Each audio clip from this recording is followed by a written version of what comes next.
everyone? This is SojuTalk, your weekly shot of K-pop. We're coming at you with a super spicy episode 289, and we're recording on July 8th, 2024. I'm Doug, and joining me today we got Warren. Hey, what's up, everybody? And Anita is not here. Oh, no. Something came up for Anita, so she is not with us this week. That's all we got to say. As a quick reminder, check out SojuTalk on your favorite podcast platform, sub to us on YouTube, and join the SojuTalk Discord, and be a part of the nation. I think without Anita here, our IQ has collectively dropped like 20%, I think, something like that. Maybe more. Oh, no, she's at 33%, so maybe it's dropped 40%. It's more realistic. We do have some announcements this week. So next Monday, Warren and I are going to the IU concert. Let's go. Warren, I think, yeah, we have separate tickets, so we're not sitting together. It just turned out that way. It is what it is. We could explain that when we go over the concert next week. So the episode will not be coming out on Tuesday. We'll probably record at some time. There's a chance we'll skip a week. We don't really know. Just know the regular episode 290, will not be out next Tuesday. That's all we're going to say at the moment. If you want to get more updates on that, follow us on Twitter or join the Discord. Yeah, and then Warren has something to say, right? Speaking of joining the Discord or following us on Twitter, I've been streaming a lot. I'm probably going to continue doing it. Probably, I want to say 3 or so times a week. Except the issue is I would announce it on the Tuesday shows if I would. But like I don't know further into the week whether I do it or not. So if that's something you would be interested in doing or joining, come follow us on Twitter, Instagram. And then you'll get notifications whenever that will happen. So yeah, please do that if you want to see me do dumb shit on Twitch. I joined this past week's. We went through Taeyon's album. We talked about Island 2 a little bit, and then I left and Warren did a World Cup as well, I believe. We did the best item to bring to a stranded island by yourself. World Cup, and the winner was a jar of kimchi, well-aged kimchi. Speaking of islands and Island, in the Afterhours State of the Nation this week, I will be going over the Island 2 finale, the resulting group, my opinions, my initial thoughts, my thoughts now. They've changed a lot. I've been humbled, is what I'm going to say. We will talk about that in the finale this week, or in the Afterhours State of the Nation this week. But we got 3 songs to cover: Chaeyeon, Don't, I-DLE, Klaxon, and Taeyeon, Heaven. Let's start at the top. We have Chaeyeon with Don't. She's from WM. Last 3 songs: Let's Dance, Knock, and Hush Rush. Those are the 3 songs. Don't. Okay, number 1. Chaeyeon, you got some explaining to do. Who the F is Charlie? Who's Charlie? Who's Charlie? Who's Charlie? I don't know who this Charlie man is. I'm concerned. Charlie Puth? Who is it? Is it Charlie Brown? I mean, I bet you a lot of people are trying not to be parasocial, but who the F is Charlie, right? Who is this man? Is it King Charles? Honestly, the Charlie line kind of like distracted me while listening to this song. I was like, I first thought, am I missing something about this song when I listened to it? Because I listened to the audio first before I watched the music video, and there was like a phone and this guy Charlie was calling on it. But then in the middle of the video, Chaeyeon's calling herself, which doesn't make any sense to me. To me personally, it didn't feel like there was that much of a depth in it. I just felt like it was like hey, something to relate to. You know, a guy named Charlie. Fuck Charlie. Apparently. Warren, how'd you feel about this track, Don't? I'm with you. The first couple times I was listening to it, I was so sure, I was so convinced that like I was mishearing a different word into Charlie, because I was like, there's no way they're talking about a random name that comes out of nowhere. And that's what it was. And I feel like that kind of says something about the lyrics, and I typically don't like to begin with the lyrics, but the lyrics, I have 2 takeaways. One, it feels a little shallow. I understand they were going for relatability here, but at the same time, it doesn't really feel like it was fully developed in a way where like Charlie is an interesting person. I'm not really interested in who Charlie is, just kind of annoyed. On the other hand, all that aside, it also felt like they were making a lot of clear jabs at like 2000s K-pop. A lot of these lyrics feel like something that was taken out of that era. Like for example, the lyrics begin with 거지 같은 전화에 끊지를 못해 왜. 거지 같은 전화 meaning fucking awful call. That exact phrasing right there would be something you would hear in early 2000s pop music pretty often. Something like Davichi or Baekhyun would sing about, you know, or you know, something like that whole phone motif was very common in the 2000s as well. Like Ring My Bell, you know, like the phone sound, you know, because that's when phones were. For those of you guys who don't know, I'm aging myself now. They used to. That was when phones became a thing. Bro, I remember all the phones I had. Some of them were really shitty, dude. Yeah? Like what? For instance, when I was a freshman in college, right? Yeah? There was there was internet on your phone, but it wasn't like anything like internet now. Like you could look up maybe one page and that's it. It takes about 2 years to load a single page. It took so long and it was so expensive. Like there was not just normal internet on the phone. No, like you would accidentally go on it and then like the day after your dad would get really angry because like they'd be like, what the fuck did you do? Like, I mean, those were the days. But you know, then again, I like having touch screens. So all right, good things about the song. Yeah. Number one, yeah, the Chaeyeon's dancing in abundance in this music video. That's great because you know we think of Chaeyeon, you think of good vocals, great dancing, right? That's what you think of always. Yeah, she does deliver that. This music video has so much dancing that you could even think it's a performance video. Honestly, it honestly there's feel like so that, much dancing. And like it kind of felt like a performance. That's a good point and a bad point for this song, I think, because the good point, a lot of dancing, great. Bad point is there's like zero exposition at all in this music video. There's like nothing going on but singing and dancing. But like the other time when she did a lot of exposition, you were like, why is she not dancing? Remember Hush Rush? Yeah, because I don't like that. The song was great. Fuck off. I know you liked it. I know you liked it.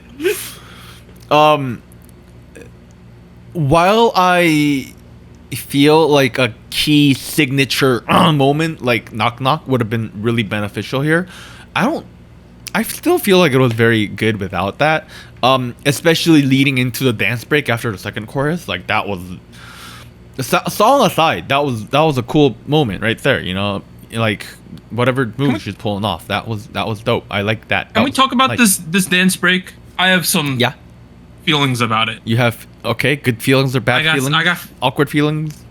Awkward feelings. Number one, the music that plays during the dance break. Number one, dance break is so short. It felt like it could have been longer. It should have been longer. It's like 5 seconds, right? It's like 5 to 10 seconds max. Given who Chaeyeon is, that should have been like solid 8 bars. And then the move she does, the good part is she does that like scorpion leg move, right? She hooks up the leg and I'm like, oh shit, okay. I was like, what's going on here? But the audio that plays during that 10 seconds is just like jumbled up phone noises, right? Yeah. From an audio standpoint, I was like, what? Like, because the first time I watched this, I just listened to it. I was like, what the f is going on here? Right? Yeah. It just randomly goes, and I'm like, well, what's going on? It's a little glitch core moment. I didn't hate that. That was nice. You didn't hate that? Okay. No, I didn't. It felt out of place, I'll give you that. Like it felt very random and out of nowhere and made no sense for the rest of the song.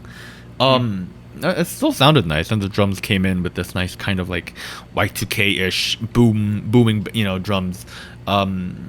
And then, you know, obviously there's a phone theme here, so they threw in the phone sounds again.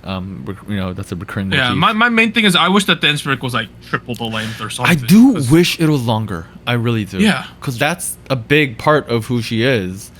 And it made sense for where the song is. And you know, like, for example, like if you look at ABCD by Taeyeon, like they played into that pretty deeply without having to worry about how long the song gets. That part felt like with this new trend of songs being less than 3 minutes, I feel like often something gets the short end of the stick and it's like, you know, it feels short. for this song, it felt like the dance break was short. You know what I mean? Like the song could have been 3 minutes 20 seconds, and they could have lengthened that out a little bit, had a proper bridge afterwards. You know, but nah, they were like, no, we gotta make it 2 minutes 51 seconds, sir. Don't do that. While catchy, I think the second half of the chorus, the dun dun dun dun dun, call me Charlie, dun dun dun dun dun. I think it's like too much don'ts. You know, too many don'ts. Yeah. I'm with you. Right? Yeah. Right? Yeah. Yeah. I think it's very catchy though, what they did, but I was like, there's a fine line between catchy and repetitive, right? I think the melody of the song, the lyrics, the top line, the rhythm, I felt like it was a very big reference towards like early 2000s pop music. I just heard a train pass by. I forgot what my train of thoughts were lost because of someone did comment this past week that they love whenever the train passes your apartment. So someone did say that. Behind these curtains right here, if you lift them up, you will see train tracks. Like I live right next to the tracks. Kind of going back to the song, it was lots of clear jabs at like early 2000s, early 2010s music. Even I felt like it was something that I might have heard from like not Boa, I don't want to say Boa, Omjongwa maybe, you know, like those early 2000s female solo divas. That's the kind of vibe I was getting, and I didn't hate that, but at the same time, was it particularly neutral? No, it felt more like retro. Do you kind of see what I'm saying, trying to say there? No? Yes, I did see people say that this kind of gives off a little bit of Boa vibes at certain points. People were saying that. You know, I kind of agree with that. I think overall the song's it's okay. It's not like song of the year material by any stretch of the imagination, but for what it is, it's a nice Chaeyeon song. It's kind of upbeat, kind of catchy because of the how they built the second half of the chorus. The dancing's obviously very good. Is this gonna like make Chaeyeon pop off? I don't know, but the song's okay, right? I think in hindsight, Knock garnered a good amount of attention, didn't it? Yes. Yeah. Like I remember people were into Knock, and like not just between you, me, and Anita, but between like I saw people talk about it a lot. Yeah, she's also facing a little bit of issues there because like Knock ended up selling like 30,000, right? Which is okay. Right, but like so far this album, Showdown, it's like 10,000 in a week. And this is where, okay, since we're talking about like sales, right? Like my question becomes, there's no one quite like Chaeyeon. That's a really good thing, but also a really concerning thing because she essentially has to build her own persona and her own audience, which returns to the question of whether it's a sustainable, you know, well, move business-wise. She's essentially versing people like Eve and not similar musically, but like Eunbi and Chungha, but Chungha's doing better, obviously, right? Right. Like, those are the people she's competing against. I guess if I had to put a benchmark somewhere, it would probably be Chungha because of how much focus there is on like performance and whatnot. I guess actually Chungha would be a really good benchmark, given like they also came from a produced group. But like if I think about the entire industry and like female soloists at the moment, or male soloists for that matter, I'm not exactly sure who Chaeyeon would be going for as a target audience, and whether there's a big enough market there. That's where my concern is drawn to. So in that aspect, again, I don't want to end on a just down no. If I was in the meeting room trying to figure out our next moves, my next move would be, okay, let's keep doing the dance thing, but build relatability with the general public as much as possible. So we're getting a lot of events, a lot of shows, a lot of TV appearances, variety appearances, commercials, that kind of thing. Not focus on the general public interest rather than the fandom interest. So I would be less concerned about album sales in that aspect, but at the same time, like, in order to do that, you got to come out with a song that's going to work with the general public. This song does feel like a direction a step in that direction. Yongbae, who is the main producer of the song, obviously has his made his name in that aspect with G-Friend. So that's my best guess. There is just, I don't know if this song is particularly. It's a good song. Is it a banging banger that's gonna pop off with everybody? I don't know. You know what I mean? Like, I mean, it's a tingly song. That's what it is, right? yeah, I'd say tingly as well. And honestly, like, her company WM has bigger issues. There's a news section this week. Oh no, it's not no. good. They did some weird stuff in terms of on and off. they're not even a Like, big company. What do you mean they're doing? They weird were doing shit? they were doing some shady shit. Let's just say that. We'll go over it. They shouldn't do shady shit. Why would you do that? Don't do that. Yeah, so it's concerning there. Let's move on though. We got G-Idle, Klaxon. They are from Cube. Last 3 songs: Super Lady, Wife, Queen Card. But the song that actually popped off was Fate, right? Right. Queen Card popped off. Then Wife and Super Lady, people were like, okay. But then Fate came out, popped off. Now we have Klaxon, which is like it's a very for G-Idle. They did Dum Dee Dum Dee before, which was kind of a summer song, right? Back in the day. Yeah, I like. But this is more like a traditional. This is a summer's track, right? I don't know how I feel about Klaxon. Oh, why? Elaborate. It just kind of feels like they mailed in a summer song. They just mailed it in. There was like zero risk taken. Has some of the standard G-Idle cheese to it. And then it's just there.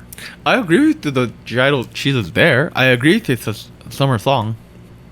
I don't think it's particularly safe. Really? I think it's pretty safe. Okay. I feel like it was a very clear jab at like early 2000s pop music. Like, you could tell me this was something the Korean version of Pussycat Dolls would have done, and I would have believed you. Something maybe cool, or Kim Jong-kook, or like who else am I thinking there? You know what I mean? Like that kind of like that kind of vibe, like, or something Sistar would have done earlier in their like careers, before. Yeah, but the problem is those other artists would have released a better song than this. I don't think it's a bad song. Why do you think it's a bad song? I think it's just boring. I don't think it's a bad song, but I don't think it's like the best song I've heard. So I kind of get what you're saying. I don't think it's terrible. I just feel like for a summer songs to me in my head, I should get excited about the summer. It's hot out. The vibes are good. Everyone's having a good time. This song just kind of like do do do do do do do do, and I'm like, okay, I don't know. I'm not excited at all. It's a more of a chill summer song, and I don't hate that. Like, not every summer song has to be a huge tropical. Like that doesn't need to happen with every summer song. Like, sometimes you get those. Rollin' is a rollin'. This is not a rollin'. They're both summer songs. I will say the parts they sang it really well. This is kind of like a Miyeon song in my head.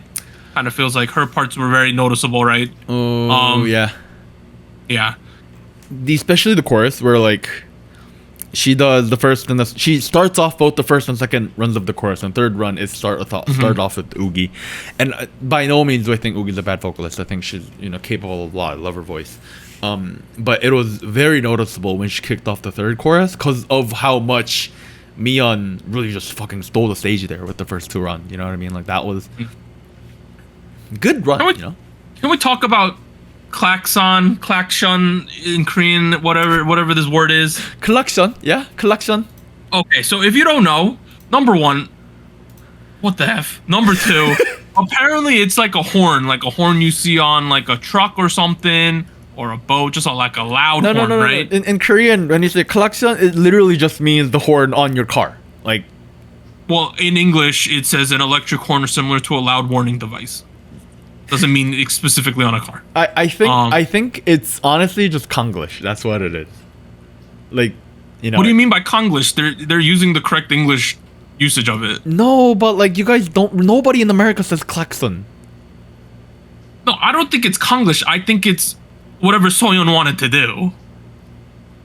I think there's a difference there. No. People say this in Korea. They do? Yeah. The Wow. the literal Korean word would be 경적. I don't fucking say that. I say 클락선을 울려라. 클락선. Wait, you've used this word before? Holy shit. It's like an everyday. Yes, I would. Like if someone like hits their car horn very loudly in the streets, I'd be like, "Ah, 씨발 저 새끼 왜 클락선을 울리고 지랄이야?" You know what I mean? Like that's what I would say. Really? That was okay, very- that's lots of- opening up. lots of I thought French. this was just like a esoteric word. No, because no, in the no, West, no, no, no, In no. the West, I have never heard this word once in my life. Again, this is where I'm saying this is probably Konglish because that has become the word we use when someone hits their wheel and go, you know, like People that. were saying that this word is more used in like Mexico, Italy, France, but not in America at all. I don't think. No, I've never heard. I had to look it up. I was like, I was fully under the impression that it is a non-English alphabet word. And you know, because Korea is Korea, we would assume it's English, but no, it's actually. I found out later. It's actually English. Came from a company name apparently called Klaxon. How that became the word we use, I don't know. I'm not a linguist. I don't do that. Okay, at least I'll step down a little bit because I thought she just looked up a random ass word in the dictionary and said this is the song. You know? Nah. At least I'm happy that there's at least usage in Korea. That gives I'll give some points back. You know what I mean? Because I just thought she looked up like I want a song about a horn, and I thought she looked up at the Thesaurus website and found this word and is like, this is the song. You know? No, I have no idea if she knew or didn't know whether this word is used in like English speaking countries, but in the context of Korea, that is the word we use. Okay, that makes this so much better to me. I was like, because you don't like. All right, to be fair, you know how sometimes Soyeon just decides we're gonna say a word this way, or we're going to just pull out this word out of our asses randomly, right? Yes, I thought it was one of those moments. It is not. I apologize to you, Soyeon. I did not understand your game. Look in the you know? camera. Apologize. Look in I the apologize. I am so sorry. Do not roast me like you did those girls on Unpretty Rap Star. We have not seen them since. Those poor girls that you destroyed back then. Look that up. Hayes is still around. No, not Hayes. Like one of the girls who was in the YG basement. She absolutely destroyed her a new one, and we never saw her again. Yikes. Yikes. What was her name? I mean, you're looking at Unpretty Rap Star 3. Cool kid. Who the fuck was Cool Kid? Exactly. You've never seen her again. Who fucking names themselves Cool Kid? Yeah, well, she destroyed this girl so bad, and then we never saw her again. And she made lines about how she's always this girl's in the YG basement. She made fun of her face. It was insane. Okay. What was going on? All right, I did not understand your game, Soyeon. I apologize for that. That being said, for me, I don't know. I was honestly surprised at how tame of a song this is for a G-Idol song. Because when I think of these late people are saying that, you know, maybe the company saw how Fate did, because it's more like a not that far out there song, right? It's a kind of a standard song that had some maybe J-Rock roots, right? Something like that. It's more of a safe song relative to what G-Idol normally does, right? Because you gotta think that they released Super Lady, they released Wife, and they did okay, but nothing too crazy. And then Fate popped off, right? Which is more of a safe song for them. So maybe they thought that, you know, if we dial it back a little, people might still love us. Yeah, maybe that's what happened. Because like if I think about the last couple of years of G-Idol, they've been very, very forward about the concept. Like nude, right? Right, like these are very up in your face concepts. Right. And like I think all the concepts have been great. It's just like whenever sometimes I felt like the concept is bigger than the song. That's the kind of impression I've been getting. That's a good way to put it.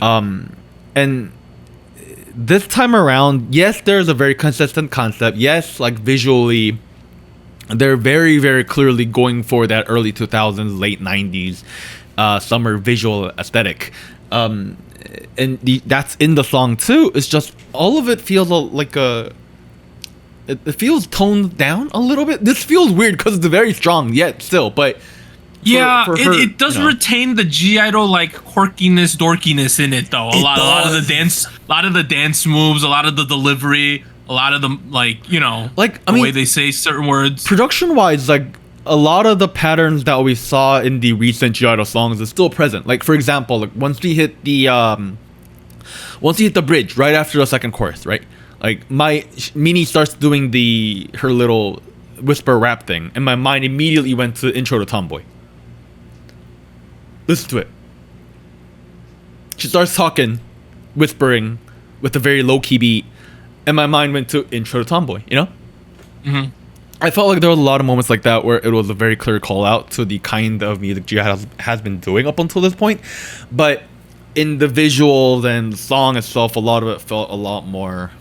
How do you feel about the... toned down a little bit. Honk, hit the klaxon. How do you feel about this? Is that a little too much? I didn't hate that. No, I didn't. You didn't hate that. it? Okay. No, it felt fine. No, it didn't come out of nowhere. It was a nice natural build, It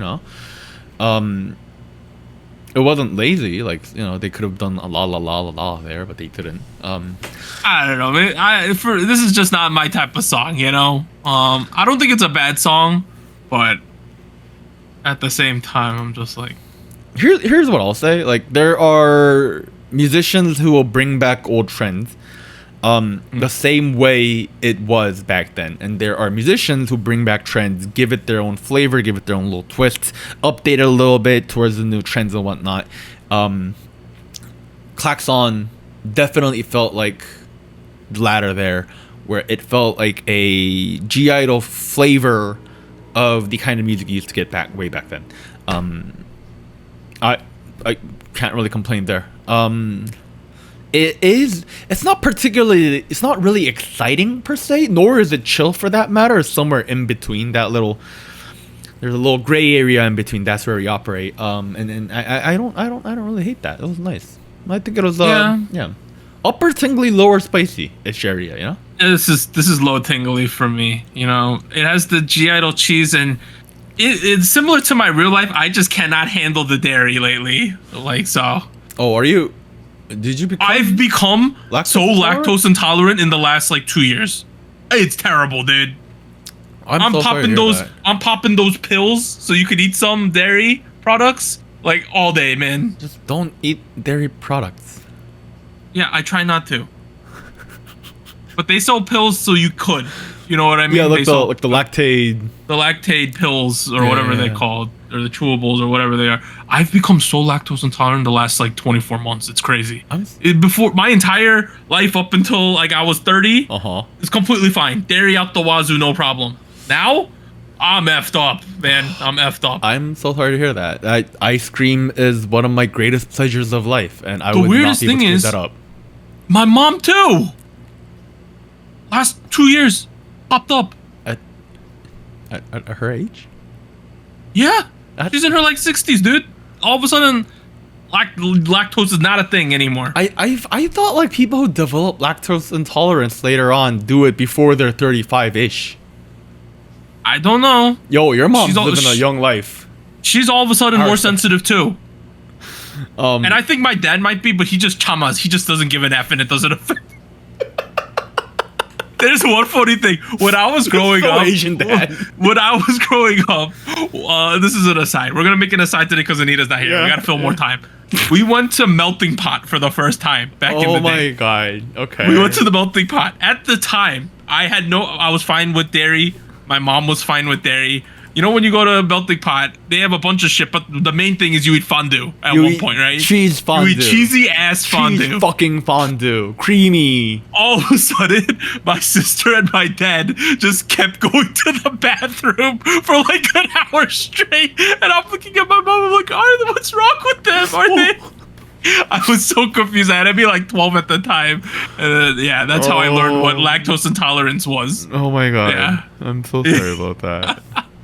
No, now I'm pretty effed up too. I don't know.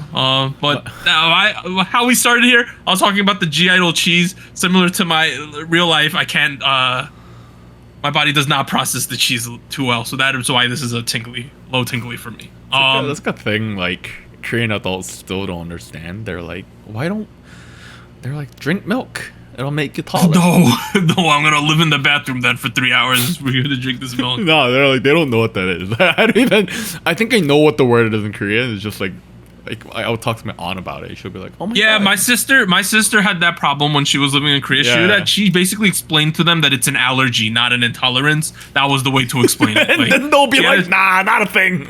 But she had to tell them like, I can't eat this. Like, there are like Korean adults who think allergies are like fake science. Like they believe that it is a conspiracy and like a lie made up by kids to not eat whatever the fuck. And it's like, God. Should we move on? Yeah, let's move on to Taeyeon Heaven. She is at SM. Last year's songs 2X, INVU, Can't Control Myself. Wow, we got kind of like a disco-y Taeyeon song out of nowhere, right? Straight disco pop, yeah. Kind of really disco-y, kind of dark concept for the middle of July, right? This seems more like an October track to me. Yeah, no, yeah, a little bit, yeah. You know, at the end of the day, whatever kind of song Taeyeon just decides to do, the vocals are gonna be good because she's goddamn Taeyeon, right? That being said, I feel like this song kind of relies on some of the disco pop tropes so much to the extent where it just feels like another dime a dozen song to me. Like, it's good, but nothing too crazy. You know what I've noticed with the last couple SM releases, and I'm gonna exclude aespa from here. A lot of them have been very heavily reliant on disco. Like, let's go back to Cosmic, go back to Rise. You know, like they're all different iterations of disco, and this one feels the most standard disco pop. But like, yeah. The disco pop song to me that this one sounds the most like the chorus is Daft Punk Get Lucky, the one featuring Pharrell. I think there's a lot of similarities. And Warren was telling me it's not just this track. All of those type of songs sound similar. Okay. Get Lucky is one of those songs that has completely changed the genre, where like everything that came after it sounds influenced by Get Lucky. That's like that. They're everybody's fathers. Their DNA. But you can feel the DNA here for sure. Yeah, I can. But like that's calling all of modern rap sounding like Travis Scott. Okay, good point. Yeah. Good point. What I'll say is, it felt like a nice sequel to Weekend. Remember that song a while ago? We can come. Yeah. I like that song. That one's a little more chill. This one's a little more upbeat. Not that that's an issue. It was pretty fun. Not a lot of things to pick out in terms of arrangement there, because it does sound pretty, you know. What I didn't get was that chorus drop. Like, something about that chorus drop, the way it's paced and the rhythm and the way it hits, felt really fucking awkward. Was it just me? It just happens and it's all of a sudden fast, right? Right. There was a very unnecessary break, and by break I literally mean they took themselves out of the cadence there and just came back in. And that something about that felt like a very bad mistake, cause like a disco rhythm like this should continue to build, and whatever break you do, whatever drop you do, shouldn't hurt the flow. And I felt like the flow just kind of broke off there. I don't think that was done on purpose, but at the same time, I'm kind of nitpicking here. The music video was really cool though. You know what I mean? Yeah, there's a lot of like purposefully awkward things going on, right? In this music video, like the way she's like, when that chorus hits for the first time, she like bursts through the door like the Kool-Aid Man. And then she starts dancing like a crazy person. She is indeed in red, like. Yeah.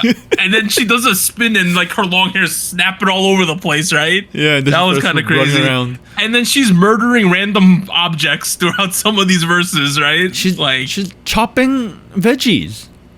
Yeah. And then kills a bear. It almost gave me like Tim Burton vibes a little bit, like.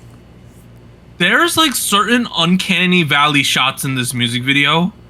Like, what do you mean? Certain points where she's just like staring at the camera in certain scenes. Like at 2:18 in the music video, she's just kind of clapping, staring into the camera. I'm like, she got like that deer in the headlights Olsen twins look going on, you know? She's very Just pretty. a little, What do you yeah, want she's me to- very pretty, yeah. but it's just like something. It's like, you know, because this whole music video is a little dark, a little mysterious. It's like this is pretty, but a little uncomfortable at the same time. I think they you were know? going for uncomfortable a little bit. Like I Yeah. feel like in this, there's clearly a plot here, and I didn't fully piece it together. But my best scientific guess here is that she's a witch. And throughout the music video, she is building. It felt like she was gathering ingredients to make a person. Okay. And like a part of that is my key evidence here, right? Is if you go to 127, she finds what looks like a carrot in the shape of a person's toe. Yeah. She also puts an eyeball in some jello later. Right. That's clearly she's making a head. Yeah. There's also these shots where she's trying to chase down a fucking bear. Think about. Have you heard of the mythology behind Korean history? Okay. That's such a broad. Have you Long, heard long, about- long, long time ago. Have you heard about Thousands and centuries years ago. You just said, have you heard about the mythology of Korean history? That's such a broad thing to ask anyone, dude. Okay. The foundation of Gojuseon, which is the country that used to be in the Korean Peninsula, Yes, all those yes. years ago, centuries years ago. The mythology behind that country being founded was that once upon a time, God came down on Earth, our version of God, and he found a bear and he found a tiger, and he goes, y'all fuckers look like nice little fellas. You guys want to be human? And they go, yeah, that'd be pretty dope. What they end up doing is he gives them a little challenge. He goes, go into a little fucking cave by yourself, isolation.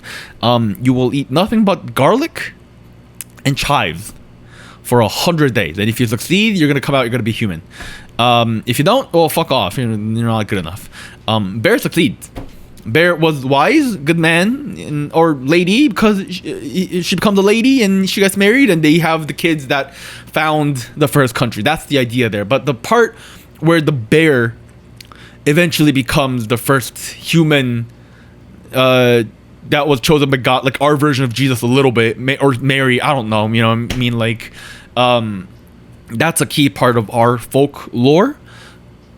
So with all this mythology shit in the background, I see a bear fucking running around. I'm like, oh, like that's, she's making a person. And then I was confused because eventually she builds the guy and then he goes sits at the table with her, but then she leaves. Exactly. She's like unhappy about the man she ended up with. Yeah. I don't know, dude. And this is where it brought me back to the lyrics of the song. Okay. Because throughout the entire song, she's talking about heaven, but it is perfect heaven because you're not there. Explain that again. It's perfect heaven because you're not there. The lyrics say heaven that is also perfect because you're not there. Oh. So Okay. that, to me, that's like something you thought you wanted, but like once you actually got it, it wasn't that good. You know what I mean? Yep, that's happening. That was my takeaway. Is like she wanted. Bro, is it? She wanted it, got it, didn't like it. In a functional sense, buyer's regret is the worst thing ever, isn't it? It really fucking is. When you like buy something on eBay or something, and then you sit there 10 minutes later and like, oh, I didn't need that or something. It's the worst feeling ever. Okay, there's a Korean fashion site called Musinsa, Musinsa. They are essentially like a store that carries like hundreds of Korean brands. A lot of which are very legit brands. They recently expanded into the North American region, and now I can purchase from Korean clothing without, having to worry about like $200 shipping. The return process is completely god fucking awful, and because it's a Korean site, all these the sizing is so difficult to figure out. You know what I mean? And like that's such a big risk. I feel like every time if I spend $100, $25 worth of it is like poor sizing. I end up giving it to one of my friends or some shit. Oh God, that's rough. So I agree with you. Buyer's remorse. It was heaven. This one was tingly. This was tingly. I say upper tingly once again. You know, it was nice. Yeah. It was nice. It was nice. It was nice. I like Taeyeon. She's really acting here because she is not this whimsical of a person on all the content I've seen. She's a very reserved, kind of like laid back person. You would have if you told. Okay, I used to listen to Taeyeon's radio back in the fucking day, like when she was this introverted, shy person. If you told me back then that first of all, that she would be active 15 years later and that she would be dancing around acting like a witch in like a white room, I wouldn't have believed you. You know, It's still kind of unbelievable. I watch her on like Amazing Saturday every week, Norto, and like she's a very reserved, you know, like quiet person, right? Yeah. She's not too crazy of a person. She kind of does not like this harmony. She's kind of a harmonious person. Her and Key are very similar in that sense, where they're just kind of like you could feel like they're 1% judging everyone at all times. You know what I mean? I don't know how to put it. They both feel like that though. But she's definitely one of those people who like had a comfort zone that was very obvious, and they very obviously stepped out of that. Oh yeah, for sure, much. for sure. All the appraisal. Or what's the word? Good job. Good job, Taeyeon. Good job. You're doing great. Yes. I do feel like, let's talk about that. I feel like idols, you know, whenever we watch a competition show or we watch any kind of variety, it feels like in Korea, because positive reinforcement is not like the main method of growth in Korea, right? Yeah. Idols need more positive reinforcement in general. It just feels like all these kids need to be told that they're doing a good job sometimes. I think that's it's a cultural thing, that's though. all of the generation. Yeah, people need to be told they're doing a good job regardless of the outcome, based on the effort they're putting in. You know. 당신은 이미 잘하고 있습니다. Yeah. You are already doing well. There's nothing to be worried about. Let's go. Other releases this week: All Hours released Shock. Icons Junie had a solo debut with Feel Lost. VV Up released Ain't Nobody. New Jeans released Supernatural Part 2.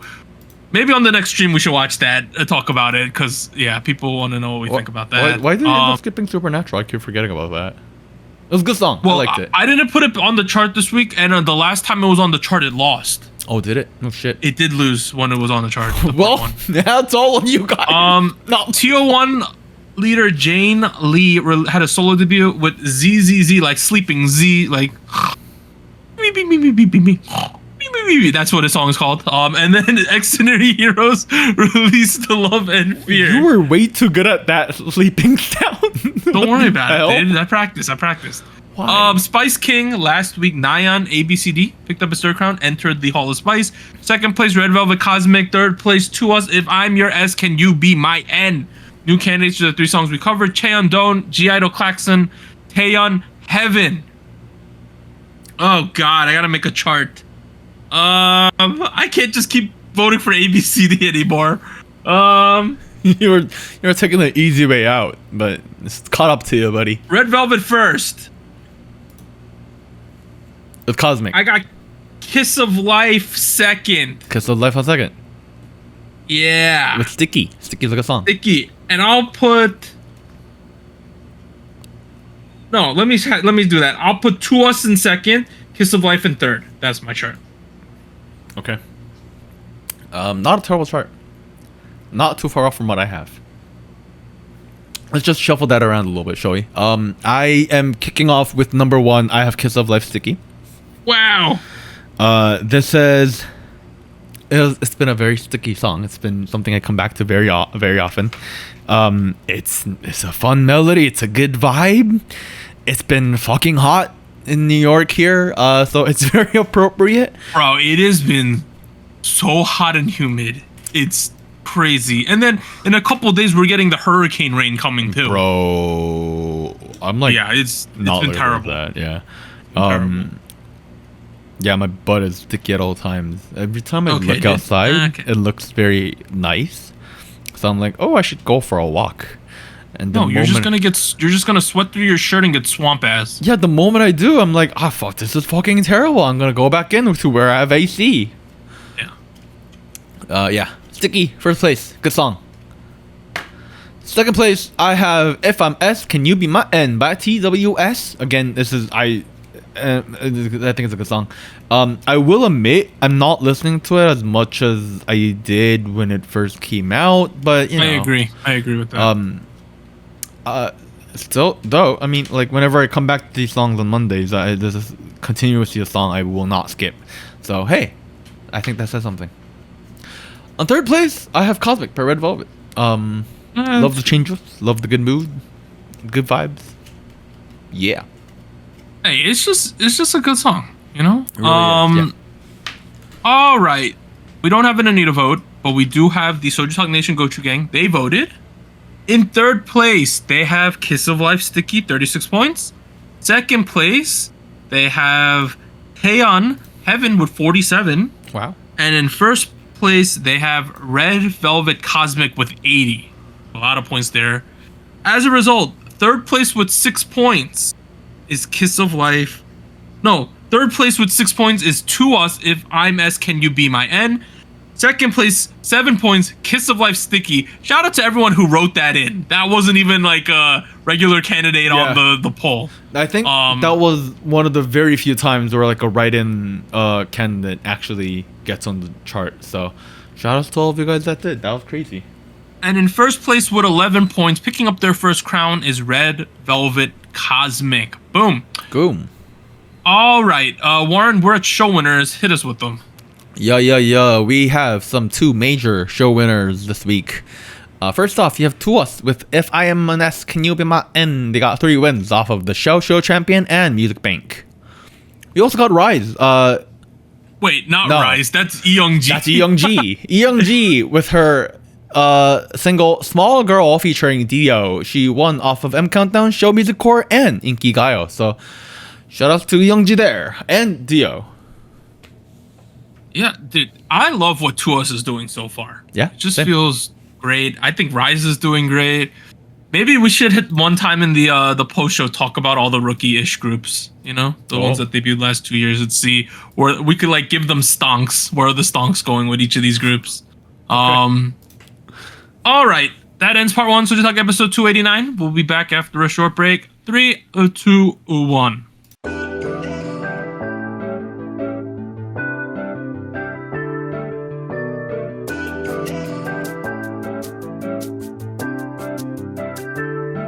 Hello, SojuTalk Nation. This is Anita here with a quick PSA.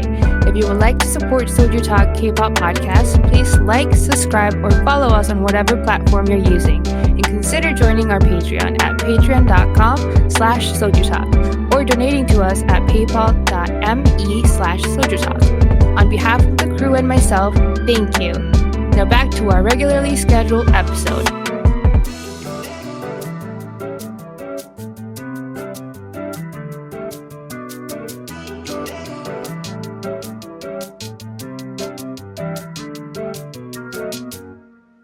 All right, we are back at it. Part 2 of SojuTalk episode 289. We're going to talk about some news and events from the past week. The big one. This one broke today. JYP Entertainment announces that Leah will return to group activities, starting with ITZY's new album scheduled to be released later this year. Not only that, they had a live stream for their 5th anniversary, and Leah was present. Look at this hair. Look at how Leah looks right now. She looks so happy. She looks. Look at these images of Leah. She looks great. She looks happy. She looks amazing. She looks. If y'all remember, she's been on hiatus for 10 months now. September of last year. In between then, she was only seen once in February when she went to one of the ITZY concerts. She was sitting in the audience. So it's been a hot minute. You know, respect to Leah for taking the time off she needed. Respect to JYP for allowing her to do so. I think they've handled this pretty well. She looks rejuvenated and great. Everyone, please support Leah. I'm glad she's back. Really, dude, that haircut is amazing, is it not? That's great. She reminds me a lot about you. It does. So there is that. Let's keep going. So, the Korean Music Copyright Association, right? KOMCA. Yeah. They're basically saying like, yo, what the F is going on with all these award shows? Let's reel this shit in, is what they're saying here. Now we're going to talk about it? Yeah, after so a they decade of doing this bullshit? They published new guidelines to enhance the fairness and transparency of K-pop award ceremonies. Here are some new rules. Number 1, need for thorough preparation and management to ensure the credibility and dignity of award ceremonies. Number 2, fair and transparent award criteria must be provided to create a culture of awarding awards for the development of the industry. So they're basically saying, number 1, these award shows just can't randomly happen. They have to be very well planned out. Number 2, the awards need to have like actual criteria. You can't just give them out to people. Number 3, respect the choice of management companies and artists to protect the rights of their artists. So basically, if you're having issues with a company, you cannot blacklist their artists from an award show. Something like that. Mama used to do with YG artists. Number 4 is the big one. Hold the awards ceremony in Korea. So Mama's kind of screwed, right? How do you feel about this? I'm trying to think. Is there another award ceremony other than Mama that does that, where they hold their ceremony outside like of some Korea? of them have been out of the country. You remember we had the poop incident somewhere? I think that was out of the country. The poop incident? What? You don't remember the award show where the guy shit himself? Oh, we literally had a whole thing. Oh, I erased that from my memory. Why did you bring that back? I was living my happy jolly life. All right, I guess there was 2. Could you send me a link to that article? By the way, I can't find This one? Yeah. I think these are. I get all of these regulations. Let's start backwards, right? The one we were just talking about, hold the ceremony in Korea. That leans on the little more conservative side here, but I get it. Like if it's a Korean music awards show, do it in Korea. That makes fucking sense. I think there's a little bit of leeway there with Mama, for example, because Mama claims that they're an Asian music awards show. That has been their thing. Mama's she was originally standing for Mnet Asian Music Awards. Korean's not a part of that. So I think that's somewhat, understandable. Okay, I got it wrong. The Hanto Awards, the Pooping Awards was in Korea. Golden Disc was in Jakarta this year. Okay. Yep. Well, thank you for randomly triggering a random memory in my brain that did not need any reminder.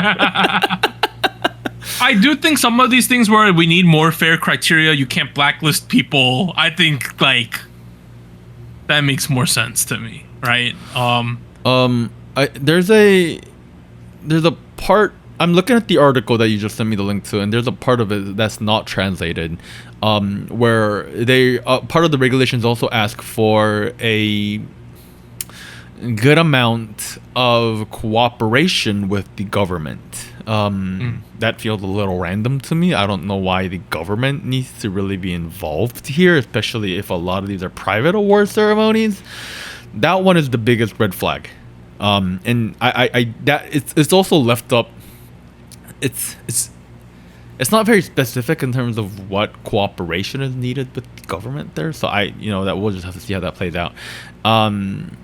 But to me, I really like number 2. Fair, transparent award criterion. Yes, please. No more of this fucking stupid bullshit. You get an award, you get an award, you get an award because everybody likes them. You know what I mean? Or how about the one where the group, there's for some reason y'all plan 2 award show on the same day. So everyone who went to one gets blacklisted in the other one. They're not going to get any awards or anything, right? So much politics. If you're doing this, just for the fucking politics, go stop. All right, so that happened there. Next one. So basically, this guy, Yoo Yeon-suk, also known as Lorenzo Yoon, he was going to be he was one of the CEOs of Hybe America, right? Okay. But eventually he stepped down and he's back in Korea. There's no clue what he's going to do going forward because you remember Scooter Braun became the sole CEO, right? He did, yeah. And very controversial man right now. But Hybe America posted a loss of 142 billion won last year. Oh God. People think this is mostly because they didn't really have any artists or anything. People think this is due to distribution. Things like that. Yeah, and at the same time, if I think about Hybe America last year, what were their biggest profit gatherers? getting albums into Target, right? Something like that. I don't know. I like the accessibility of getting Target. I always question like whether that's a good business move, but hey, regardless, this one I really don't know how I feel about, because this guy actually has been at the company. Oh yeah, he's been at Big Hit since 2010. Yeah. He's actually been a part of the music industry like even before then. Like, I remember this was the guy who used to do A&R for a bunch of indie artists like Casker. This guy goes way back. He was a strategic planning director, then he was the head of business planning, then he was CEO of Big Hit, global CEO, and then CEO of Hype America, Hype Universal, but then he kind of dropped off from there. So it's a little random, but at the same time, I imagine he will have no issues. You know how at a certain point, all the companies were like, we must go to America. We have to do it, right? Yeah. Seems like everyone's kind of like reeling that in again, you know? That's what it seems like to me. I think people have realized how tough it is out here. Yeah. Right? Yeah. Let's keep going. So we got a controversial one. This one dropped last night, guys. So Hyuna and Young Jun Hyung are reportedly getting married in October. Yikes.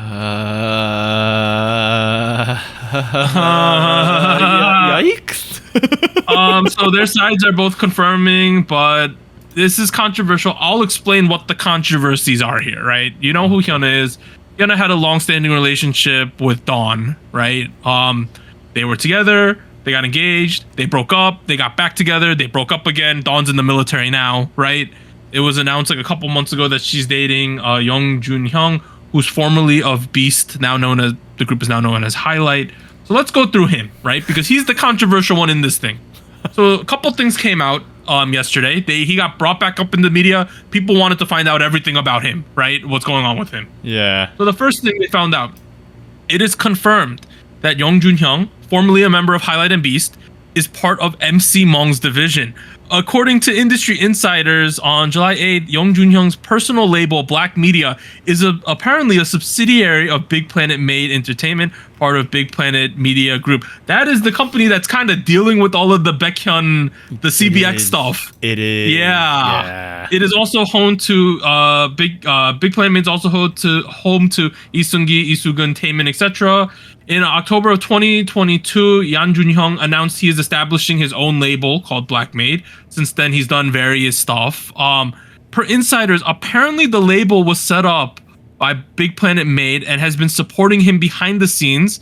And it is said that the independent label was set up due to the risks because of his past involving the illegal filming controversy and his chat room controversy. So, what you have to know, trigger warning though, he is related to the Burning Sun thing. Also, more or less. Oh, one more thing. The whole reason he is a part of a label and he is like, there's a whole thing to support him is because he is back to releasing music. He last came back in March with a mini album. So previously, he admitted to having received one-on-one chats with Jun Jun Young, and he received illegally filmed sex videos from him. This sort of stuff popped off during the Burning Sun. When he was first questioned by police, he denied any of these chat rooms. This chat room between him and Jun Jun Young existed. But once the Burning Sun started to pop off, he finally agreed to cooperate with police. Yeah. So that's why people don't like this guy. But that's who Hyuna is marrying. Also, side note, if you don't realize this, he's also the ex-boyfriend of Guhara. Oh, is he? Yes. I forgot about that. I must have erased that from my mind. Exactly. But that happened like 10 years ago. Yeah, I blanked out. I think you're right, though. So, yeah. A lot of people are very pissed off about this. I could see why. All right. Well, look, do your thing. All I'm gonna say, if you make your bed, you're gonna have to sleep in it, right? That's all I'll say. Yeah. All right, let's keep going. Oh, next thing. So the official Luna and BlackBerry Creative websites, lunatheworld.com, blackberrycreative.com, have been taken down. Prices to keep the website running start from about $11 a month, which the company has failed to pay. Yo. Shit. Can we buy the domain? Can we buy the domain? I'm going in right now, lunatheworld.com. Hey, yo. Yeah, so they just defaulted on it. They said, yeah, it's not worth it. So they're done. It's done. It's done. They got no way to contact BlackBerry Creative, so it's over. Yo, bro, shut the hell up. We're buying the domain. We're going to put our SojuTalk website there. Honestly, this has just been a terrible dumpster fire. Oh, man. Overall. It's really unfortunate because Luna Together had so much potential with Jaden there, and all of the shit they did before the debut was crazy, right? Yeah. And they were they had the whole Stan Luna thing going on. Everyone was going crazy. Like, that was popping off all over the place. And oh man, it's just a shame that it ended up like this. Also, the part about, it costing $11 to host the thing, that's not true, guys. They probably had an enterprise plan, which is probably at least, something hundreds of dollars a month. Which is still not a lot if you think about, running a business, but like, yeah, it's that we're not gonna take $11. That $11 is for small businesses. Yeah, but you know what? Go F BlackBerry Creative. Please support the Luna Girls and all of the activities they are doing individually and fuck as off. the supplementary groups. All right, guys. So I don't like Kriaboo as a resource, but they were only the people. They were like the main people covering this. Fans expose WM Entertainment's tour agency for leaking idols' private information in secret chat rooms. So, basically, people related to On and Off's tour, right? More or less, I'll send you the link, Warren, so you can look at this because I think you want to look at this as well. Thank you. People came out and said, "Hey, whoever was running this On and Off tour, specifically JNB Entertainment, started sending like personal messages to people who were buying like the VIP tickets and shit, and trying to convince them to buy more tickets or get their friends to come, and they were dangling like signed stuff in front of them, like some really shady shit. And they're like, we'll give you the information of the hotel they're going to if you get more friends to come to the concert. Things like that. Oh, this is weird. Yeah. This is weird. And they were like talking about how like, oh, the concert's not doing well because you're a big On and Off fan. You got to make sure more of your friends are coming to this. And they were like dangling schedules and hotel like information and autographed T-shirts in front of them in order to get them to do this for them. Is this a pyramid scheme? I don't know, It but feels like a pyramid scheme. it's awkward, right? Okay, like just so you guys are getting the kind of information I'm getting, like I'm reading through some of the cut talks that like this person has exposed. Mm-hmm. It is so unprofessional. Yeah, right. Some of this feels kind of condescending almost, and like it's either one of two things: it's like the person's a fucking psychopath, or it's a very old person who doesn't know how to text. It's either one of the two. Like, benefit of the doubt, it could be the latter. Like it could be an old person trying to act young, but like. And they were also arguing with people in comments and things like that. Like, this is weird. they were leaving rude comments talking about like, I guess you guys aren't enough fans of these people to show up or things like that. Yeah. Okay. And they were. Yeah, the more cut talks I read, I'm very fully convinced it is an old person. Yeah. Yeah, it's kind of written in the, yeah. But yeah. It kind of seems like this person who was running this tour thought that the tour would do much better, right? Financially, like they would sell out and everyone would make a ton of money, and it didn't do that, which is the reality for a lot of tours, right? And it seemed like they were getting more and more frustrated about the fact that they're not selling out and things like that. So then they just went off the deep end. Let's go back to like the part where we talked about how much market viability there is in the North American market. Doug, you probably know what I'm talking about. We have had certain people that we've talked to that that are connected with these kind of businesses, and I think the case is with a lot of these. No offense to on and off fans, I don't think the market viability for an on and off tour in America is really a thing. I will be very honest there. It's also that a lot of these companies, they see their album sales, they see the interactions they're getting on TikTok and YouTube, and then they get a little they pump out the chest a little, right? And they're like, get a little excited.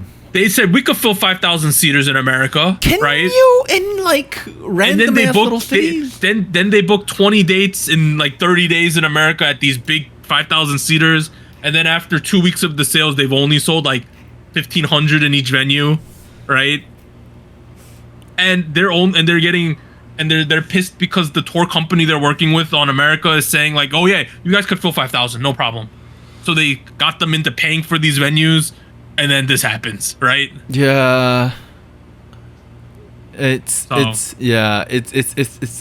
not a great look. It's not a great move. I understand a lot of these are held up by smaller operations, per se.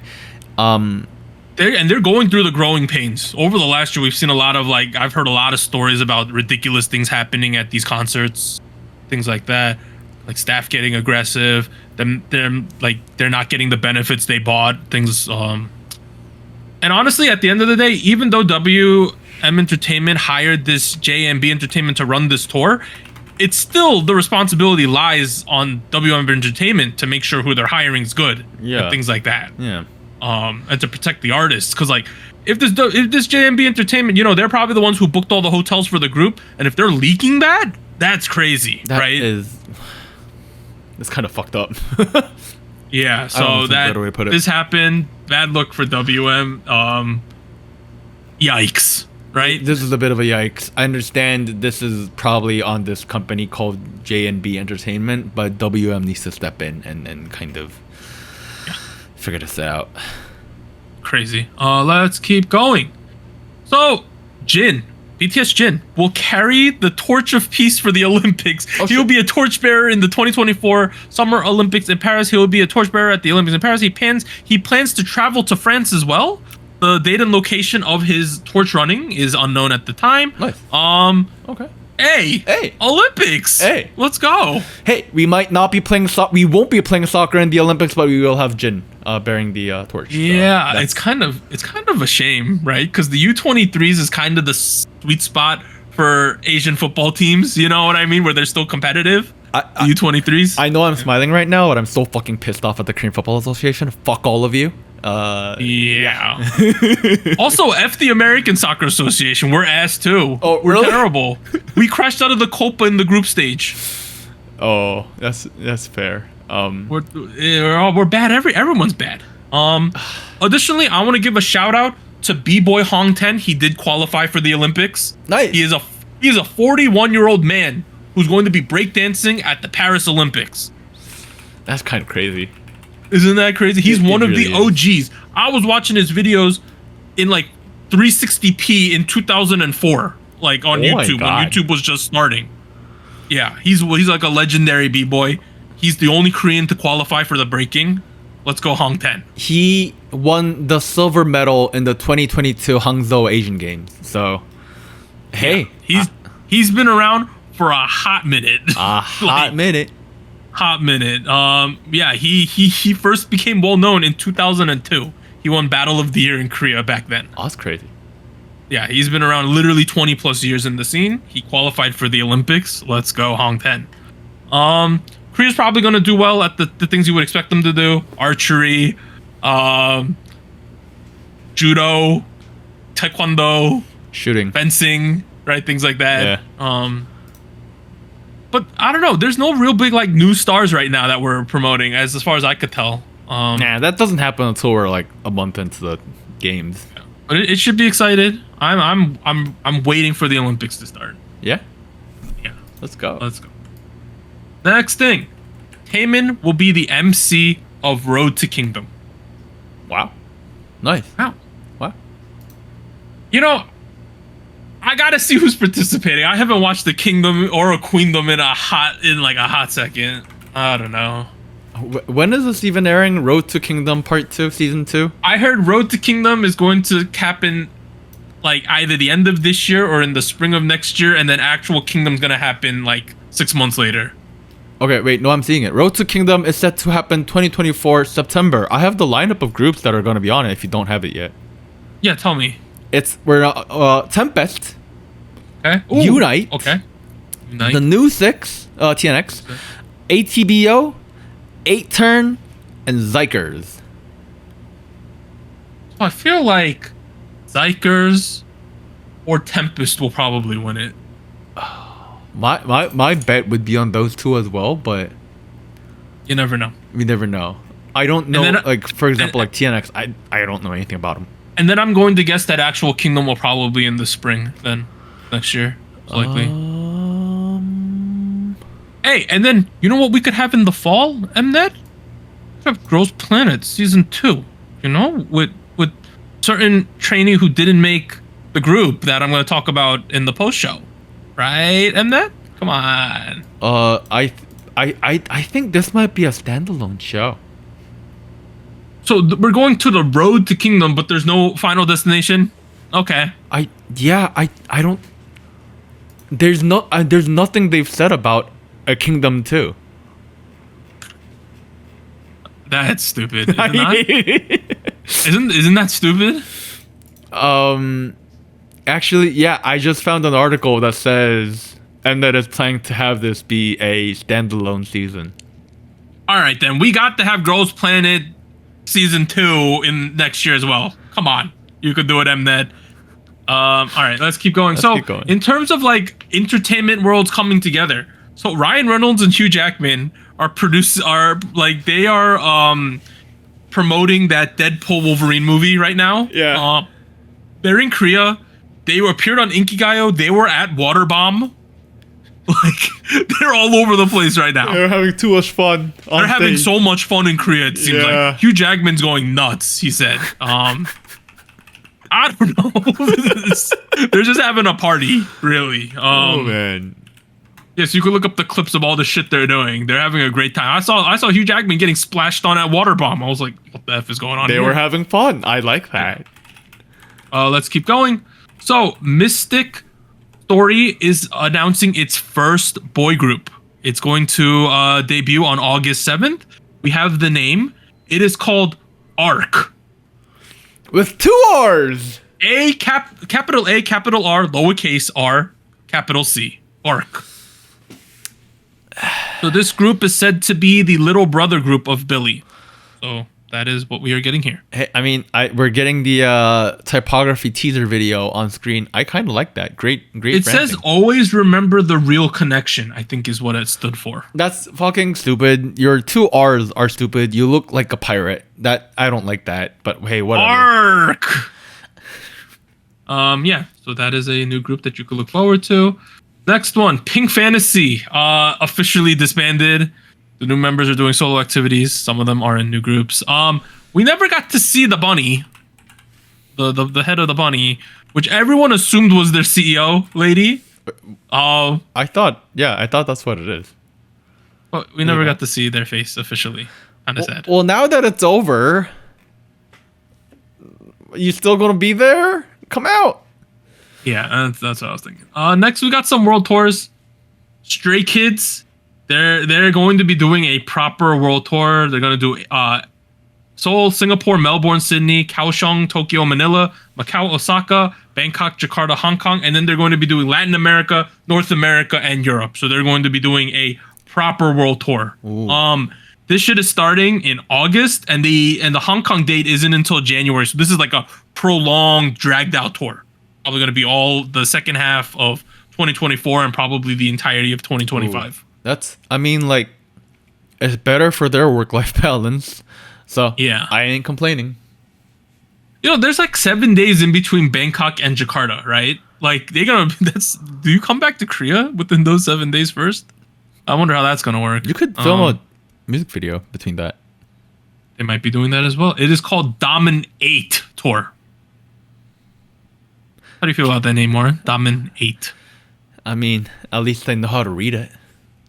All right, Next one, we got Dreamcatcher tour in the United States. New York, Washington, D.C., Chicago, Denver, Seattle, Los Angeles, Oakland, Houston, St. Petersburg, and Atlanta. You know, I would consider going to the New York date if they didn't do it in King's Theater. That is the most inconvenient location for me to get to from my house.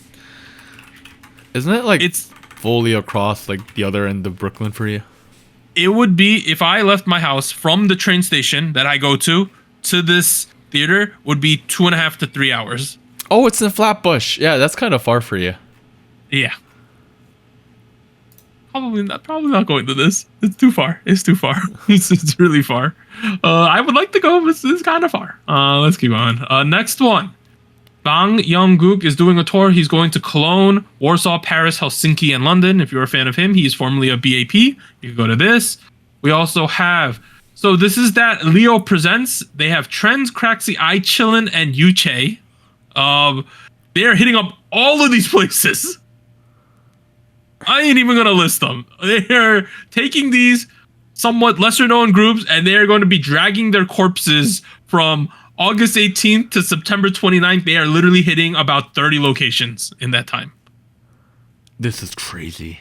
This is crazy. This is a terrible schedule. Oh my god. Yeah. So remember what he said about don't overload your, don't go overboard. Hey, some of the crazy cities they're going to, which aren't expected: Jacksonville, Birmingham, Alabama, Richmond, Virginia, Quebec City. They're hitting up there. St. Paul, Minnesota, Des Moines, Iowa. Have we heard of every K-pop going to Iowa before? Nope. They are. This tour is going though. Kansas City, Oklahoma City. This is insanity, is it not? It really is. I am so sorry. I didn't even realize IA stood for Iowa for a minute there. You could have told me Idaho, and I would have believed you. Yeah, they are literally going 30 days, 30 schedules in like 40 days. Who thought this was a good idea? Why did I even try? Like Orlando to Jacksonville is like a 3-hour drive, and then Philly to DC is another 3-hour drive. Like, these are far away from Toronto to Detroit. You got 1 day in between. Look, you know what I mean? Like, when you go travel, like there are people who will like set up a lax schedule, and there are people who will fucking plan by the fucking minute. Yeah. You have to do this with this shit. It's gonna be fucking awful for like 40 days. Yeah, it is there. Let's keep going. Finally, so Dreamcatcher Chaeyeon will not be participating in the 10th mini album Virtuous Promotions. Poor health and anxiety are the reasons stated. I do not know if this means she will be in the music video and the song and then just not promote it, right, actively. I don't really know what's going on there, but just know in some capacity she will not be participating in the promotion. There are teaser images with her face in it. Cool. So she will be in the music video. All right. Probably. All right. In terms of music next week, NTX, GOT7 Youngjae, Weekly, Dreamcatcher, FT Island, and Hypen, and NCT 127. And as a quick reminder, we are not releasing the episode next Tuesday because we're going to the IU concert. We'll cover some of these songs whenever we record again. No promises. All right. That ends part 2, episode 289. After the break, I'm going to talk about Island for a couple minutes. I'm going to talk about my anger, my disgust, my acceptance of the situation, all of this. We'll see you then. 3, 2, 1. And here's an extra special shout out to all of our Fiesta Patreons on patreon.com. Bagel, Charles, Cotton Ball, Ellie, Gogu Mama, Honey Pools, Liam's Games and Toys, Luke Daniels, NJ Parks, South Texas Once, Siu Sumi. And thank you for joining SojuTalk, your weekly shot of K-pop. Thank you, really.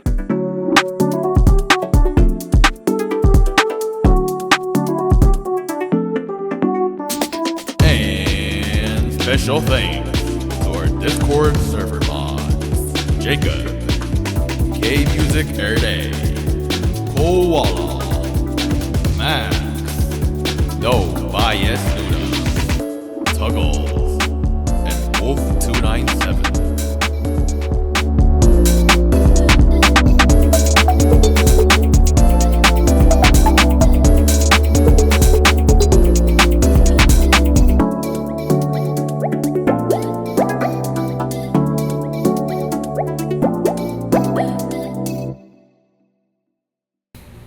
All right, we are back at it for the State of the Nation After Hours. All right, Island 2 ended, right? It did. It was something. It was something, this finale. Number one, way too long. Sung Hanbin and Somi were the MCs. That was good. Teddy's a coward, did not show his face Again? at all. He did not show up at all for this. He never showed up for the entire He never show. showed up. Never showed up. Oh, Not wow. even like a video letter or anything. Nothing. Zero. They just said his name a bunch of times. He just really likes to be behind the scenes now, I guess. Before we got to the actual like choosing of the kids, they did two performances. One was called Fake It. One was called Drip. The first one, Fake It, had Sebi, Jongeun, Sarang, Fuko, and Mai. Honestly, this one, there wasn't any real big storyline going on. They just kind of did it. It was good. Sebi was good. Jongeun was good. Sarang was good. Fuko was good. Mai was good. Everyone was good. We're at the finale. No one looked bad. Everyone looked great. Yep. The other song, we had Drip, which was Bang Jimin, Jiyoon, Coco, Namyuju, Gyuri. The standouts here, Jimin and Coco were really good. And the surprising thing was this Fake It and Drip song, they were very un-Black Label-y. Fake It was made by VVN, and Drip was a Teddy song, but it sounded nothing like a Teddy song. You remember Warren that one? You got that? Yeah, I think Fake It still felt like a black label song. Drip was definitely out of the blue there because they were leaning very heavily into this Jersey sound. It was good. I enjoyed that song. Yeah, it was a good song. I liked it. This episode, the finale, had a lot of like filler content. Like we saw their parents made them food, so they had like doshiraks from all the families. No, of course. And like there was some funny moments. Yoon was trying not to cry, but she kept crying. And then Sebi kept crying, even though one of the Japanese girls was reading her Japanese letter from her mom. And then Coco in her broken Korean goes, one push, she goes, "Yeah, Jung Sebi, no 알아들어?" So funny. It was really funny. All right, let's get to it. They announced the group name. IZNA. IZNA. Nah, is not. Nah, what? Is not that bad. Is not that good. People are saying it sounds like IZ*ONE. That's a lot of people were saying. Other people were saying it reminds them of Edna from The Incredibles. I don't know. It'll grow on me. Who cares? It's not like some of these other groups have shitty names too. Like Baby Monster's a bad name. Okay, honestly, I know like people are shitting on the name, but I don't hate it. I feel like it's a good name. Okay. You know what group? I like the name Rise with the two eyes. I like that. I think that's good. I think TWS is bad though. To us, I don't like that name. Group. I'm with you there. That one's kind of shit. Yeah. All right. Should I just rip the Band-Aid? I think I'm just gonna rip. You gotta do it, man. You gotta do it. All right. Before we get to there, this group is a group that is going to be managed by Wake One. Most of these girls are Wake One trainees. They've been there. Some of the girls have been together for like 4 years. Someone like Fuko joined after Girls Planet ended like 2-3 years ago. Okay. Other members showed up to the audition for the show and just got on the show, like Bang Jimin. Really? So, Bang Jimin, wow. Yeah, because she was on Are You Next? Then she showed up here, and then she just got on the show. At least that's what I think. I could be wrong with that, but let's keep going. So basically, this group is going to be managed by Wake One, has mostly Wake One kids. The music is going to be produced by Teddy. They said we don't know how long that's going to happen, or in what capacity they're a part of Black Label, but at least the first song is going to be a Teddy song. Are they going to meet Teddy? Are they going to confirm he's alive? Like, maybe, but it is confirmed that ISNA is a 7-year contract group. It is a full-time group. Nice. This is not a temporary group. This is an actual group, a la like a From Miss 9. Okay, a real thing. That's pretty dope. It's a real group. Yeah. So that happened. Let's go through what happened in these the actual results now. I don't know how to do this really. Let's just go. Okay, we started. Let's just rip the band-aid off. Here's the group. Here's the winners. Here's the winners of this goddamn group. Okay, start from the top, Doug. Who's number 1? No, we started from number 4 on this show. Fine. Number 4 was Coco. Okay. 320,000 points. That was expected. Coco, we wanted that. 100% expected that Coco was gonna make it. I even put her in my 4th place in the prediction. Makes sense. 3rd place, Yoonjiun. I also had her in 3rd place. She's essential. She's the vocalist. We have Coco as a main dancer. Now if Yoonjiun is the main vocalist, she got 471,000 points. So a big jump there. Huge jump. Oh. 2nd place, 1st place and 2nd place was the big surprise. Everyone thought Bang Jimin was invincible. Turns out she's not. Bang Jimin came in 2nd with about 600,000 points. 1st place, Junggeun with 823,000 points. What a gap. That's crazy. What a gap. Turns out, if you turn into a 1 pick, everyone in the West, not in Korea, is just gonna vote for Junggeun, and she'll win the show. Finally, at this point, I was thinking, all right, I knew these were the 4 that I said were safe, that were gonna make it regardless of what happens. They all made it in. Yoonjiun, Coco. Yeah, those 4. Yeah, those 4 I said were the locked-in kids. Yeah. And then it got a little interesting. We announced 5th place, which was the last fan vote. Only less than 1,000 below Coco was Sarang with 319,000. This is the point where I started to say, shit. Because they kept saying only 6 kids, only 6 kids. We have 5 kids now. And there was 3 kids left. We had Sebi, and we had Fuko. Yeah, you wanted all 3 in my head. And my prediction, it really was 4 girls for 2 spots. But now that Sarang made 5th place, we have 3 girls for 1 spot. Was the logic, right? Oof. And those 3 were the candidates that they announced. They said it's one of these 3. It's either Sebi, or it's Fuko. And I said, God, please let Fuko make this goddamn group. And at this point, we stopped doing the fan vote. It was the PD pick, right? Oh. And in my head, I thought the clear answer here was you got to take Sebi. That was my logic. My logic was because although Sebi had a not so great final performance, right? Mm-hmm. Before this finale, she had been ranked like top 3 in the second half of the show. So see, this was the last one. She got 8th. Not that good, right? But if you go before that, right? Sebi's in 7th here, which is okay. But you got to look at someone like a Mai. She's in 9th place over here. You look at Mai here. She's in 9th place over here. Fuko was doing better. 4th place over here, right? She was pretty consistently not bad the entire time. Yeah, but the main thing I was looking at was I'm going to look at the producer scores, right? Mm-hmm. And right here, Fuko and Sebi are close. Mai's towards the bottom, right? We go over here in this other performance. You got, Sebi's 4th place. Fuko is 6th. Mai's at the bottom, right? Oh, shit. So in my head, I was thinking, all right, if the producers are voting so high for Fuko and voting so much for Sebi, it has to be one of the 2. And I thought it was going to be Sebi, right? At that point, nope. Turns out they picked Mai in 6th place. Oh, shit. And Mai was either 2nd to last or last place in the whole part 2. But I told you there would be 2 Japanese kids. I told you. And I was so blinded by this info that I completely forgot that she did so well in part 1, which is that's where I made the big mistake. But at this point, I was just so shocked that they didn't put Sebi in this group. And I was like, what the F is going on here? But then Hanbin asked Taeyon, he's like, do you have any closing thoughts about this new ISNA group? And he said, hold the effing phone, Hanbin. We're going to pick one more kid. He's in a JYP.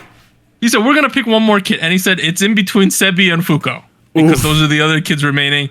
And they picked Sebi, which honestly, was the right decision when it came down to those two. Oh, why you were Team Fuko? You were fully Team Fuko. I was fully Team Fuko. What happened? But I was under the impression that Sebi would be saved in 5th place. And then I would choose Fuko over Sarang and Mai. That was my logic. So in your ideal world of 7 people, Sarang was not a part of that formula. No. In my ideal world of 6. Oh, in your when 6. we had 6. When you had 6. I had Sebi and Fuko in the last 2 spots. Ah, Sebi and Fuko in the last 2 spots. But now it was Sarang and Mai who came in. But you know what? Okay, I'm getting confused here. Sarang is fine. You know why Sarang made it? She had apparently one of the highest vote totals in China because she looks like a famous Chinese actress that people like there. That's so random. That's random. And then you know what? At the end of the day, though, in terms of the vote totals, they ended up picking the girls who finished top 7 in terms of the vote total. So I honestly, you can't complain too much because it ended up the 7 most popular girls made it into the group. Oh, I'm seeing now. Okay, so like I'm looking at Fuko, who ended up on 8th place in terms of vote count, and she was 3,000 below Mai. It was a close call, but it was a call. It was a close call, but the top 7 most popular girls ended up in the group. Okay. Basically, once we got to 1 pick, Fuko pulled a Urena and just died in the voting. And this whole Gyuri run was just a red herring, also, from the last couple episodes. Yeah, I'm looking at the vote count for Gyuri. It's not that high. You know what the revisionists are saying online? They're saying, well, if they had just put Fuko's picture in the interim photo they uploaded that had Bang Jimin and Coco, Fuko would have made the group. That's what people are saying. I don't think that would really change too much, I'll be honest. I kind of don't think so as well. Yeah. But that's what the revisionists are saying right now. They're saying if they had just put her picture up there, yeah, this was the image that we got, where they had Coco here, they had Bang Jimin here. It actually, Bang Jimin stayed number 2, and it catapulted Coco into 4th place. It did. I mean, yeah. It did, though. Clearly meant to boost Coco a little bit. Yeah, and people were saying, well, if you had just showed Fuko like in 7th, she would have also made the group. That's the logic. Yeah, I mean, you don't know that though. Like, you. And okay, and then we watched the performances from the finale on the stream, and you know what? I had a change of heart. At the time I was very salty that Fuko didn't make it. I said, how could we not have this girl? She's great. When we watched the performances, it is very evident as to why Mai is in this group. Yeah, full transparency, like I saw the first episode and I saw the performances of the last episode.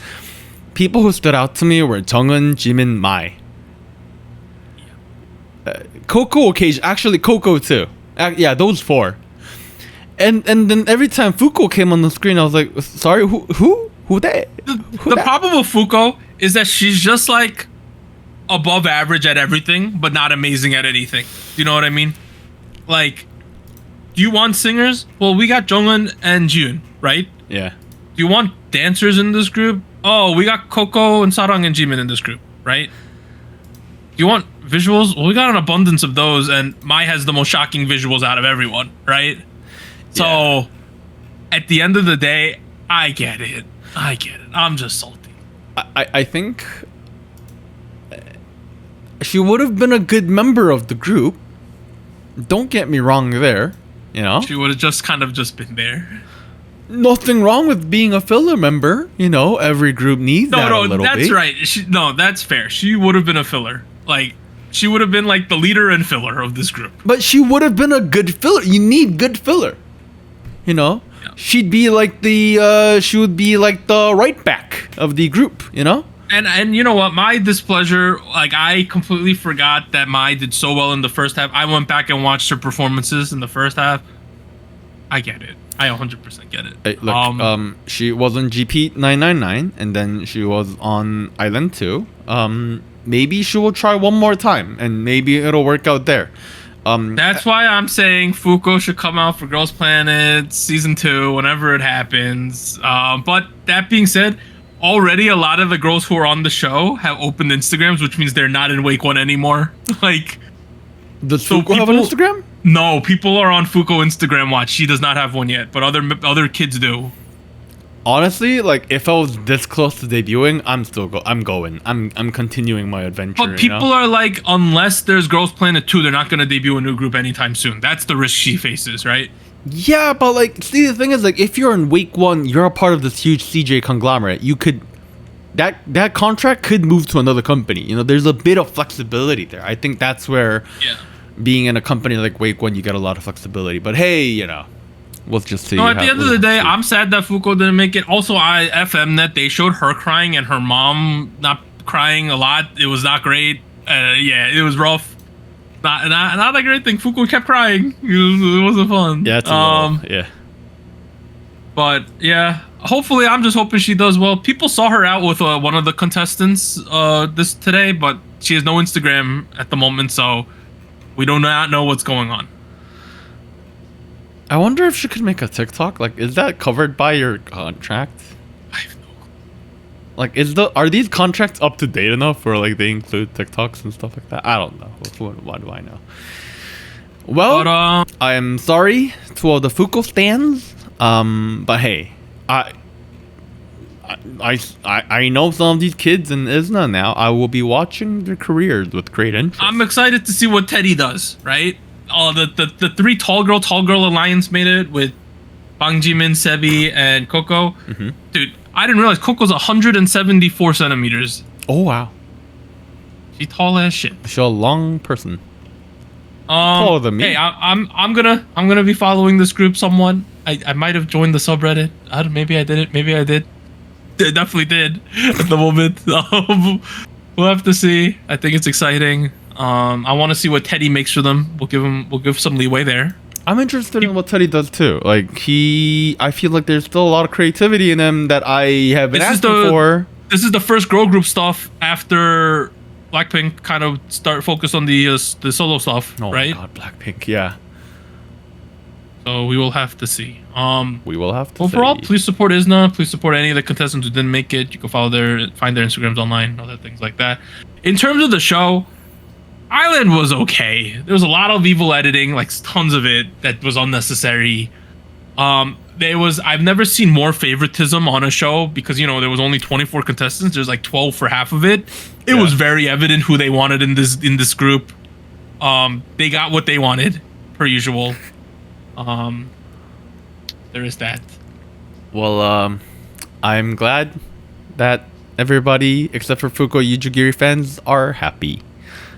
Yeah, people are kind of shitting on Mai and Sarang in some comment sections, which they really shouldn't, but they are. They're salty. But it's not worth it. So please support ISNA. That has been our coverage of Island 2. It's been it's dragged a little bit at times, but it's been fun. Yeah, look how shitty the viewership was. Oh, but it kept going up. It kept going up, but most of the viewership from the show is from YouTube anyway, because they live streamed it every week. Yeah, honestly, like this is higher than I thought it would be. But yeah, we'll have to see. I think a lot of people are going to want to see what ISNA is going to do. If they release their own magnetic, their equivalent, right? They could just pop off right off the bat. Like a Wake One rendition of Sheesh. I don't know. We'll see. Sheesh. I kind of like Baby Monster right now. I didn't want to say it, but I kind of do. That's so random. I know. I've been watching their shit. Did you like their last comeback? I kind of do now. What? Yeah. I'm kind of into Forever. Yo, that is the stupid. That's the spiciest shit you've said in a long time. I think the kids are good in this group. All right. Well, hey, I don't know if they're funny though. Maybe I'll watch some behind the scenes content, but right now I gotta go watch this ITZY live stream replay. I gotta go watch that. That's the first thing I gotta go watch. We gotta see what Leah has to say. Come on. All right. Well, this has been SojuTalk, your weekly shot of K-pop. Next episode, we will return with regular State of the Nation shenanigans. Yeah, we get to talk about the IO concert. We'll see you guys then. Bye, everyone. Bye. Bye. Go England!